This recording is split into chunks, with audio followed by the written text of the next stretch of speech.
नमस्कार, मेरा नाम ज्ञानेश्वर है और आप देख रहे हैं बिहार झारखंड के सबसे बड़े YouTube news channel live cities को। इस वक्त की बड़ी ब्रेकिंग खबर आ रही है कटिहार से। कटिहार लोकसभा क्षेत्र से एनडीए के बागी उम्मीदवार अशोक अग्रवाल जो एमएलसी भी हैं, वे अब अपना नामांकन वापस लेने जा रहे हैं। आज दोपहर में वे अपना नामांकन वापस लेंगे। यह बड़ा फैसला मुख्यमंत्री नीतीश कुमार के साथ कल रात को हुई बैठक में लिया गया है। नीतीश कुमार ने कल रात को 28 मार्च की रात को उन्हें पटना बुलाया था। आपको पता है कि इसके पहले नित्यानंद राय अशोक अग्रवाल से मिलने कटिहार पहुंचे थे, लेकिन वहां बात नहीं बनी थी और नित्यानंद राय को बैरंग लौटना पड़ा था। इसके बाद मुख्यमंत्री नीतीश कुमार ने अशोक अग्रवाल को पटना कॉल किया।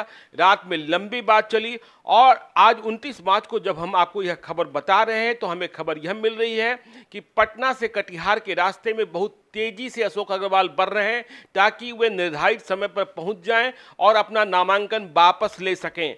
तो उनके समर्थकों में मायूसी जरूर होगी, लेकिन एनडीए के नेता प्रसन्न हो गए हैं अशोक अग्रवाल के फैसले से कि वे नामांकन वापस लेने को राजी हो गए हैं, क्योंकि कटिहार की सीट एनडीए में जो सीटों का बंटवारा हुआ उसमें जदयू के खाते में गई और वहां दुलालचंद गोस्वामी को प्रत्याशी बनाया गया है। पहले इस फैसले से अशोक अग्रवाल नाराज हो गए थे।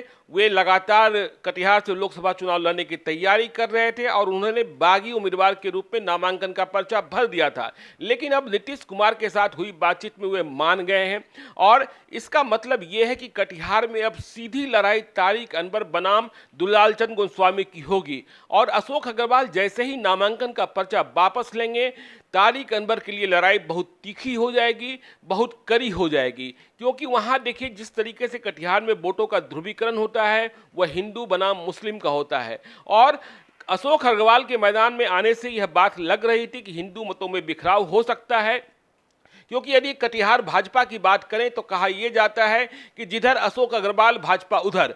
तो अब अशोक अग्रवाल नामांकन वापस लेने वाले हैं, कुछ ही घंटों में नामांकन वे वापस लेंगे अपना। और अशोक अग्रवाल के नामांकन वापसी और कटिहार में जो लड़ाई तीखी होने जा रही है, आमने सामने होने जा रही है, इसका असर पूर्णिया लोकसभा क्षेत्र के चुनाव पर भी पड़ सकता है। इसका कारण यह है कि कटिहार जिले का एक विधानसभा क्षेत्र जिसे कोरहा विधानसभा क्षेत्र कहते हैं वह पूर्णिया संसदीय क्षेत्र में शामिल है और कटिहार और पूर्णिया दोनों में जदी हुई चुनाव लड़ रहा है जनता दल यूनाइटेड।